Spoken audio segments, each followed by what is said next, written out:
پھر پورے علاقے کا نام بدر بن گیا۔ اس مقام پہ اکٹھے ہوئے اور نظم و ضبط کے ساتھ یہ جنگ ہونے لگی۔ مسلمانوں کی تعداد 313، کفار تقریباً 1000 کے قریب تھے، اور ان کے پاس ساز و سامان بھی مکمل تھا، حتیٰ کہ وہ ایک دن 10 اونٹ بھی ذبح کر کے کھانا کھاتے تھے۔ مگر سب صحابہ کرام علیہم الرضوان، ان کے پاس ٹوٹل 70 اونٹ تھے، 2 گھوڑے اور چند جنگ کے آلات تھے۔ اللہ کے محبوب علیہ الصلوۃ والسلام اپنے صحابہ کو لے کر مقام بدر پر جب پہنچے، ایک چھپر بنایا گیا اس مقام بدر پر، اور عربی میں چھپر کو عریش کہتے ہیں۔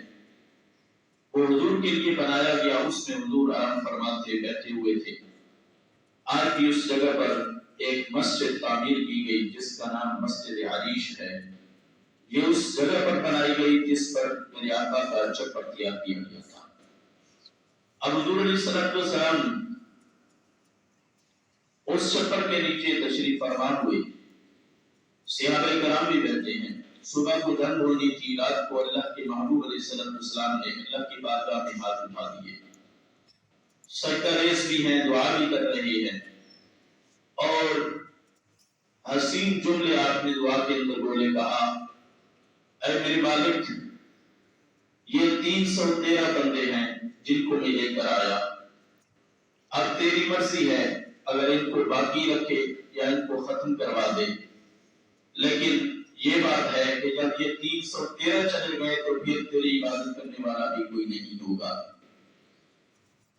تو آپ نے اللہ کی بارگاہ کے اندر دعا کی، اور دعا کی کیفیت یہ تھی، صدیق اکبر رضی اللہ تعالیٰ عنہ فرماتے ہیں آپ حضور کی پہرےداری کے لیے آپ کے ساتھ کھڑے تھے۔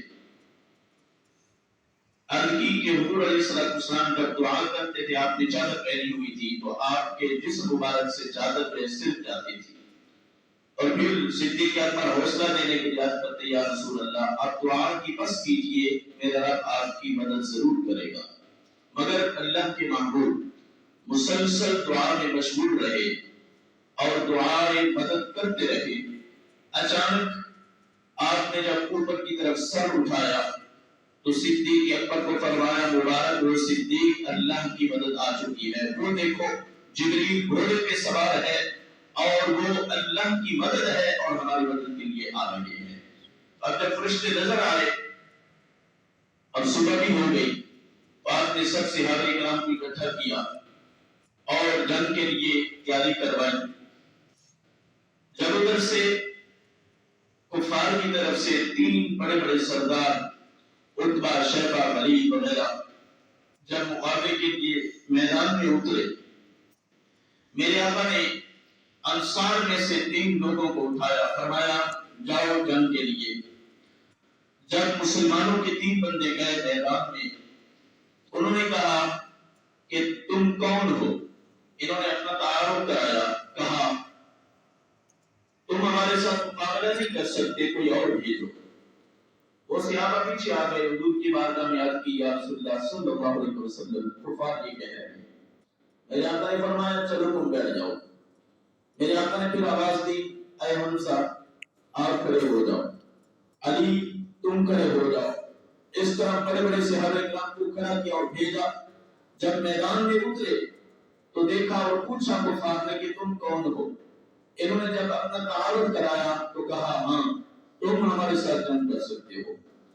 تو جب صحابہ کرام نے جنگ کو شروع کیا، یہ بھی اللہ کے شیر تھے، کوئی کم نہیں تھے، کفار کے ساتھ جب لڑنا شروع کیا، ان کی گردنیں کاٹنا شروع کی، تو اس طرح ان کے بہت سارے بندے مرتے گئے، حتیٰ کہ کفار نے اب یہ سوچا کہ ہم 2-3 اگر جائیں گے تو ہمارا پورا قافلہ لٹ جائے گا، لہذا ہم اکٹھے ہو کر حملہ کریں۔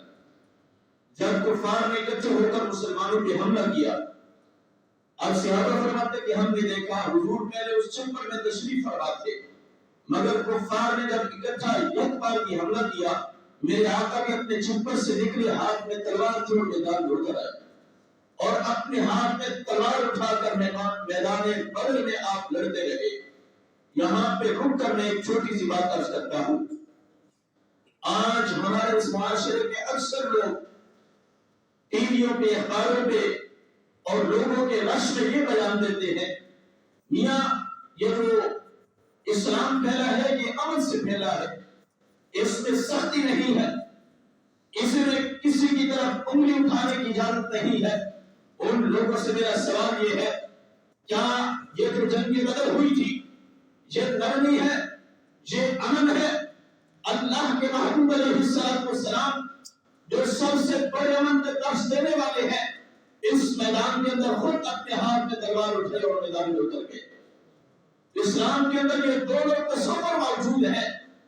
امن کا درس بھی دینا چاہیے جب امن کے حالات ہوں، اور سختی بھی برپا کرنی چاہیے جب حالات قید ہو جائیں۔ اب مسلمان فلسطین میں کاٹے جا رہے ہیں، کشمیر کی جنگ کب سے لڑی جا رہی ہے، مسلمانوں پہ ظلم و ستم ڈھائے جا رہے ہیں، مگر ادھر سے ہمارے ان کو پڑھانے کا ہم کہیں گے، وہ یہ کہتے ہیں، کہا جہاد کا کوئی فائدہ نہیں ہے، اس میں تو خون ریزہ ہوتی ہے اور اس میں گل برباد ہوتے ہیں، معیشت خراب ہوتی ہے، اور انہوں نے قرآن کو نہیں پڑھا۔ یہ جنگ بدر ایسا واقعہ ہے جو کسی اخبار میں نہیں چھپا، کسی مولوی نے نہیں بیان کیا، بلکہ اس واقعہ کو رب نے قرآن میں بیان کیا ہے۔ فرمایا وَلَقَدْ نَصَرَكُمُ اللَّهُ بِبَدْرٍ وَأَنْتُمْ أَذِلَّةٌ، کہا کہ اللہ نے تمہاری ضرور مدد کی ہے جب تم بے سر و سامان تھے۔ اے مسلمانوں، جب تم کمزور تھے، تعداد کے لحاظ سے بھی، سر و سامان کے لحاظ سے بھی، ہر لحاظ سے تم کمزور تھے، اللہ نے تمہاری مدد کی ہے۔ فَاتَّقُوا اللَّهَ، اللہ سے ڈرو، لَعَلَّكُمْ تَشْكُرُونَ، تاکہ تم شکر گزار بن جاؤ۔ تو یہ جنگ بدر جس کو قرآن بیان کر رہا ہے، اور یہ قرآن ایک زمانے کے لیے نہیں بلکہ قیامت تک کے لوگوں کے لیے ہے، اور قرآن کی یہ آیت آج بھی مسلمانوں کو اتار رہی ہے۔ اے مسلمانوں، اپنے اندر ایمان کا جذبہ پیدا کرو، اور اس وقت جہاد بلکہ اب نہیں شروع سے فرض ہے، اس لیے کہ جب تک کفار رہیں گے یہ جہاد بھی رہے گا، اور خاص کر جب کفار مسلمانوں پہ غلبہ حاصل کرنا چاہیں اس وقت کو جہاد شدت کے ساتھ کرنا چاہیے۔ اب جہاد کی تاکید ہے کہ جہاد ہو تب مسلمان عزت پائیں گے، تب مسلمانوں کی سربلندی ہوگی، تب اسلام کا جھنڈا بھی بلند ہوگا۔ اگر ہم جہاد سے پیچھے ہٹ جائیں، ہم جہاد سے روکنے کو کہا جائے، اور جہاد کے جو مضامین ہیں ان کو اپنے نصابوں سے نکالا جائے، تو پھر قوم کے اندر جہاد کا جذبہ کبھی بھی پیدا نہیں ہو سکتا۔ آج مسلمانوں کی تعداد 1.40 کروڑ کے قریب ہے، لیکن پھر بھی جہاد کا نام لینے کے لیے کوئی تیار نہیں ہے۔ مسلمانوں کا ایک ملک نہیں بلکہ 57 ممالک ہیں، اور کہیں بھی کوئی جہاد کا اعلان کرنے والا نہیں۔ حالانکہ ہمارے مسلمان بھائی، ہماری مسلمان مائیں، بیٹیاں، بہنیں اور معصوم بچے وہ جو ہے آلو کی طرف کاٹے جا رہے ہیں، مگر ہمارا زمین وہ جاگتا ہی نہیں ہے۔ اس کی وجہ کیا ہے؟ پہلی وجہ تو یہ ہے ہم قرآن سے دور ہوئے۔ جہاد کا حکم قرآن دیتا ہے، ہم حدیث کو پڑھنا چھوڑ دیا، جہاد کا حکم حدیث دیتی ہے، اور ہم نے یہ نصاب اپنے سکول کے نصاب سے بھی نکال لیا ہے۔ کبھی قوم کے بچوں میں جہاد کا جذبہ پیدا نہ ہو جائے، لہذا اب مسلمانوں کو کوئی پتہ نہیں ہے جہاد کیا ہے، کس وقت لڑنا چاہیے، اور اس کے قوانین کیا ہے، اس کے اصول کیا ہے۔ اب اگر کوئی بندہ جہاد کا نام لے بھی صحیح، تو یہ دوسرے لوگ جو اسلام کی مخالفت کے لگے ہوئے ہیں وہ کہتے ہیں بھائی تم تقریریں تو بڑی کرتے ہو، اسلام کے لیے جہاد کے لیے نکلو تو صحیح، فلسطین میں جنگ شروع ہے تم کیوں نہیں نکلتے؟ خاص کر مولویوں کا نام لے کر کہا جاتا ہے۔ ارمیاں بات یہ ہے، اگر ان لوگوں نے جہاد کو پڑھا ہوتا، اصول کا بھی پتا ہوتا۔ اب یہ ملک پاکستان ہے، اس کی بنیاد کلمہ پہ ہے، اور اس میں برائے نام یہ بھی کہا جاتا ہے کہ یہ اسلامی ملک ہے۔ یہ یاد رکھنا، برائے نام کہہ رہا ہوں، اس لیے کہ یہاں پہ اب جہاد کو دبایا گیا ہے، اور بھی بہت بڑے بڑے شعائر اسلام ہیں جن کو دبانے کی کوشش کی جا رہی ہے اور ان کے خلاف کوئی کارروائی نہیں ہوتی۔ اس لیے کہنا پڑ گیا یہ برائے نام اسلامی ملک ہے، اور اسلامی ملک ہو، اسلامی حکومت ہو تو وہاں پہ اپنی مرضی سے کوئی جہاد کے لیے نہیں جا سکتا، بلکہ اسلامی حکومت وہ اعلان کرتی ہے، پھر وہ قوانین بتاتی ہے، وہ آگے ہوتی ہے، عوام پیچھے ہوتی ہے۔ اس طریقے سے اسلامی جہاد کیا جاتا ہے۔ تو لہذا جب ہمارے حکمران خاموش ہیں تو ہم مولوی کیا کر سکتے ہیں؟ اس لیے اسلامی قانون یہ ہے کہ جب اسلامی حکومت آگے ہوگی، عوام اس کے پیچھے ہوگی، جب اسلامی طریقے کے مطابق جہاد لڑا جائے گا، ان کے اندر جہاد کا جذبہ پیدا ہوگا، پھر میرا رب ان کی مدد بھی فرشتوں کے ذریعے سے فرمائے گا۔ جس طرح کے جنگ بدر میں ہوئی تھی اور میرے آقا نے فرشتوں کو اپنے آنکھوں سے دیکھا، ہزاروں کی تعداد میں اترے ہیں، اور جبریل امین علیہ السلام کا گھوڑا بھی آپ نے دیکھا، اور اس وقت جبریل امین علیہ السلام کے ہاتھ میں تلوار تھی، تسبیح نہیں تھی۔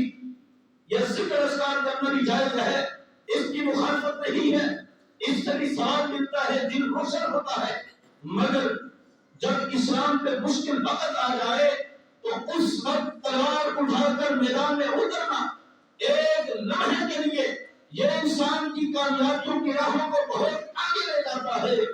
وہ جو تسبیح ہے اگر وہ 100 سال ہاتھ میں پھیری جائے اس سے وہ مقام حاصل نہیں ہو سکتا جو اسلام کی خاطر تلوار اٹھا کر ایک منٹ کے لیے میدان میں اترا جائے۔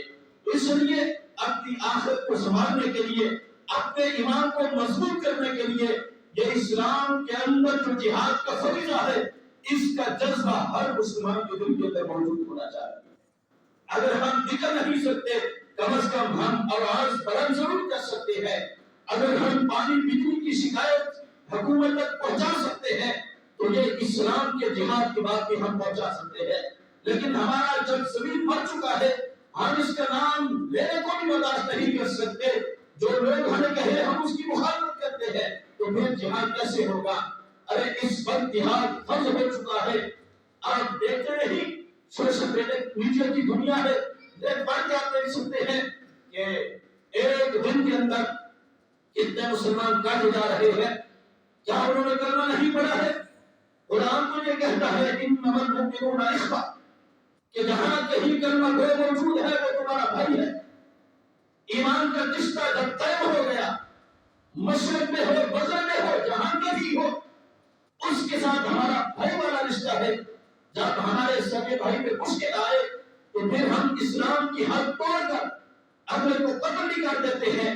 وہ ہمارا سگا بھائی ہے اور یہ ایمان اتنا کمزور ہو چکا ہے جس کا رشتہ قرآن اور حدیث نے ہمیں دیا ہے، اگر ان کو تلواروں سے کاٹا جائے، ان پہ ظلم کے پہاڑ توڑے جائیں اور ہم نفس سے مسلم نہ ہو تو یہ کیسا ہمارا ایمان ہے؟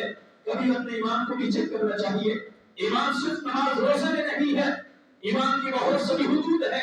یہ جہاد بھی ایمان میں سے ایک حصہ ہے، یہ جہاد بھی ایک فرض میں سے ایک فرض ہے۔ لہذا اس وقت یہ بہت تاکید کے ساتھ بند ہو چکا ہے، مسلمانوں کو کاٹا جا رہا ہے۔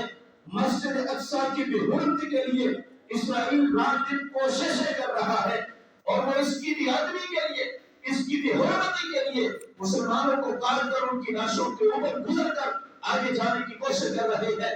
مگر ہم سلام پیش کرتے ہیں ان مسلمانوں کو، ان مجاہدین کو جنہوں نے اپنی جانیں تو قربان کر دی ہے، اپنی ماں بہن کی عزت تو لوٹ کے دی ہے، اپنے ایک ایک دن کے بچے کو تو کٹا دیا ہے، مگر مسجد اقصی جو اللہ کی بارگاہ میں بہت بڑا مقام رکھتی ہے، میرے آقا نے فرمایا جس طرح میری مسجد یعنی نبی شریف کے اندر ایک نماز کے بدلے میں 50,000 نمازوں کا ثواب ملتا ہے، فرمایا مسجد اقصی میں بھی ایک نماز کے بدلے میں 50,000 کا ثواب ملتا ہے۔ وہ بھی اللہ کا گھر ہے، وہ بھی عظیم مقام ہے، حتیٰ کہ قبلہ سے پہلے مسلمانوں کا قبلہ نہیں تھا۔ جب خانہ کعبہ کو قبلہ نہیں بنایا گیا تھا، اللہ کا حکم نہیں آیا تھا، میرے آقا مکہ میں جب تک رہے اللہ کی عبادت کرتے تھے تو منہ اسی مسجد اقصی کی طرف کرتے تھے، جب مدینہ شریف گئے پھر بھی اسی کی طرف آپ منہ کر کے نمازیں پڑھتے رہے، لیکن اس کے بعد جب حکم ہوا تو پھر وہ قبلہ اس قبلہ سے پھیر کر خانہ کعبہ کی طرف کیا گیا. اور اس کا مطلب یہ نہیں ہے کہ اس مسجد اقصی کی عزت بھی ختم ہو گئی ہے. اب ہم بے پرواہ ہو جائیں اگر وہ فلسطین کے مسلمان اس مسجد اقصی کی عزت کے لیے قربانیاں پیش کر رہے ہیں تو ہم 57 ممالک ہیں اور ہمارے پاس تو الحمدللہ پاور بھی موجود ہے. یہ کہنے کو ملتا ہے کہ سب سے بڑی پاور جو ہے، طاقت ہے، وہ پاکستان کے پاس موجود ہے. طاقت ہونے کے باوجود بھی ہم دم جو ہے ٹانگوں میں ڈال کر بیٹھ جائیں، اس کو غیرت ایمانی نہیں کہتے بلکہ یہ نمبر 1 درجے کی بے غیرتی ہے. اب اسلام بھی کہتا ہے میدان میں اترو، قرآن بھی کہتا ہے میدان میں اترو، میرے نبی کا فرمان بھی کہتا ہے میدان میں اترو. مسلمانوں کی صدا یہی ہے، آؤ ہماری مدد کے لیے. اور مسلمان کہیں نہیں نہیں، یہ اسلام کو امن کا درس دیتا ہے. امن کا درس دیتا ہے اس وقت دیتا ہے جب پورے ملک کے اندر امن چھایا ہوا ہو. اس وقت کسی کو ڈنڈا مار کر نماز نہیں پڑھوانی، اس وقت کسی پہ سختی کر کے اسلام کی طرف نہیں لے آنا، بلکہ اس وقت امن کے ساتھ درس دینا ہے. اور جب یہ کفار اپنی اپنے سر جو ہے بلند کر لے، سرکشی پہ اتر آئے، اسلام کے شعائر کو مٹانے کی کوشش کرے، مسلمانوں پہ غلبہ حاصل کرنے کی کوشش کرے، اس وقت اسلام جو ہے امن کا درس نہیں دیتا بلکہ جنگ بدر کی طرح ہاتھ میں تلوار اٹھا کر میدان میں اترنے کا حکم دیتا ہے. اب افسوس کی بات یہ ہے پاکستان کے پاس ایٹم طاقت بھی ہے، مسلمانوں کی تعداد بھی کافی ہے، الحمدللہ ایمانی جذبہ اتنا ختم نہیں ہوا، بہت بڑا جذبہ بھی موجود ہے. اگرچہ زمانہ بہت بیت چکا ہے مگر ایمانی جذبہ آج بھی موجود ہے. اگر جہاد کے لیے اعلان ہو جائے الحمدللہ یہ بے سر سامان لوگ گھر میں نہیں بلکہ اسلام کی خاطر میدان میں اترنے کے لیے تیار ہیں. الجہاد الجہاد لبیک لبیک. کیا آپ کا ارادہ نہیں ہے جہاد کا؟ اگر اسلام کی خاطر آپ جہاد کے لیے تیار ہیں، اگر آپ کا یہ ایمان گواہی دیتا ہے ہم نے کلمہ سچا پڑھا ہے، سچے رب کو مانا ہے، سچے رسول کو مانا ہے، سچے قرآن کو مانا ہے اور ہمارا مذہب اسلام ہے جو ہمیں جہاد کا حکم دیتا ہے، تو پھر دونوں ہاتھ بلند کر کے الجہاد کا جواب دو تاکہ اس کفار دنیا کو پتہ چل جائے اگرچہ میرے نبی کے زمانے کو 1450 سال گزر چکے ہیں مگر ایمانی جذبہ آج بھی ہمارے اندر موجود ہے. لبیک لبیک الجہاد الجہاد لبیک لبیک. الجہاد الجہاد الجہاد الجہاد. لبیک لبیک. مسلمانوں آج بھی ہمیں جہاد کی طرف اٹھنا چاہیے، جہاد کے لیے آواز بلند کرنی چاہیے جو اسلام کا ایک بہت بڑا فریضہ ہے. یہ تو ہم یہی کہیں گے کہ کچھ ملکوں کی یہ کمزوری ہے جنہوں نے عوام کے اندر اس بات کو اجاگر نہیں کیا. نماز روزہ حج زکات یہ بھی بتانا چاہیے لیکن اس کے علاوہ جو اسلام کے فرائض ہیں وہ کون بیان کرے گا؟ وہ دکان پہ بیچنے والا نہیں، وہ گلی بازار میں جانے والا نہیں بلکہ جو ممبر اور محراب کا وارث سے وہی بیان کرے گا. میں تو ایران عرض کر رہا ہوں، رب کا قرآن آج بھی پکار رہا ہے وَلَقَدْ نَصَرَكُمُ اللَّهُ بِبَدْرٍ وَأَنْتُمْ أَذِلَّةٌ. اے دنیا والو رب کا قرآن آج بھی گواہ ہے 1450 سال پہلے اسلام کی جس طرح پہلی جنگ لڑی تھی پھر ایک جنگ لڑ کر پھر امن سے اسلام نہیں پھیلا بلکہ اس کے بعد دوسری جنگ احد کی لڑی ہے، خندق کی لڑی ہے، جنگ صفین لڑی ہے، بہت بڑی بڑی جنگیں ہوئی ہیں، 27 جنگیں ہوئی ہیں. یہ کس لیے ہوئی تھی؟ یہ ساری امن کا دست دیتی ہے. اس میں صحابہ کرام نے اپنے ہاتھوں میں تلوار اٹھائی ہے، نیزہ اٹھایا ہے، تیر اٹھایا ہے اور میدان میں اترے ہیں. ارے وہ تو کھجوریں کھا کر اور جب کچھ نہیں ملتا تھا کھجوروں کی گٹھلیوں پہ افطار بھی کرتے تھے، سیر بھی کرتے تھے مگر پھر بھی اسلام سے پیچھے نہیں بلکہ جب 17 رمضان المبارک ہوا تو جب میرے آقا نے مشورہ لیا اے صحابہ کفار کو جنگ کے لیے پکار رہے ہیں تمہارا کیا ارادہ ہے؟ صحابہ نے عرض کی یا رسول اللہ جب کلمہ تمہارے کہنے پہ پڑا ہے، جب ہم مسلمان تمہارے کہنے پہ ہوئے ہیں، اگر تم یہ کہو کہ سمندر میں